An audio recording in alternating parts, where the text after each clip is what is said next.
عزیزان گرامی قدر، روزہ یہ ان عبادات میں سے ہے جو مالک لایزل نے فقط امت محمدی پر نہیں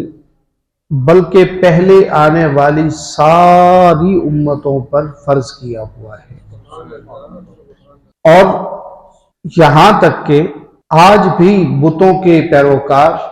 ہندوازم جو خدا کی وحدانیت کو تسلیم نہیں کرتے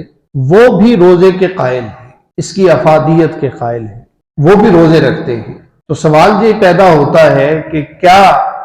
ہمارے اور ان کے روزوں میں کوئی فرق ہے؟ ہمارے اور ان کے روزوں میں تفاوت کیا ہے؟ وہ روزے کے حصول،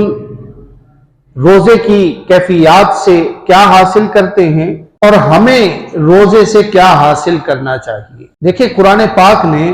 جہاں روزے کی فرضیت کا حکم دیا وہیں پر ایک قید لگا دی، سبق دے دیا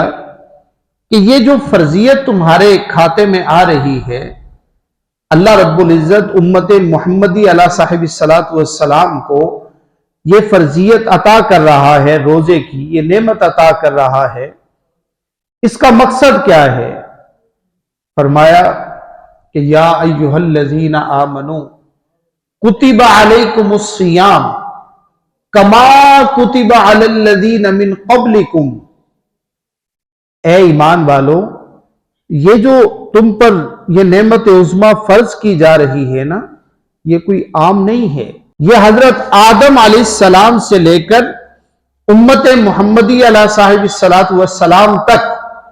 ہر آنے والی امت پر یہ فرض رہے ہیں۔ اس کا حاصل کیا ہے؟ کہ لعلکم تتقون، تاکہ تمہارے دل میں اللہ کی خشیت پیدا ہو جائے، اللہ کا تقوی پیدا ہو جائے، اللہ کی یاد تمہارے دلوں میں گھر کر جائے، اللہ کی ذات کا استحضار ہمہ وقت 24 گھنٹے تمہارے ذہنوں کے سامنے آ جائے، یہ حاصل ہے۔ یعنی آپ کسی بھی لمحے میں اللہ کو فراموش نہ کر سکیں، اللہ کی ذات بابرکات کے استحضار کو آپ اگنور نہ کر سکیں،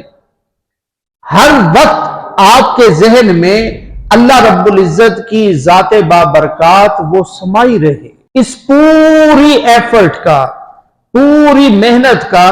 لب لباب یہ ہے کہ اے بندو، آپ اللہ کے تقوی گزار بندے بن جاؤ۔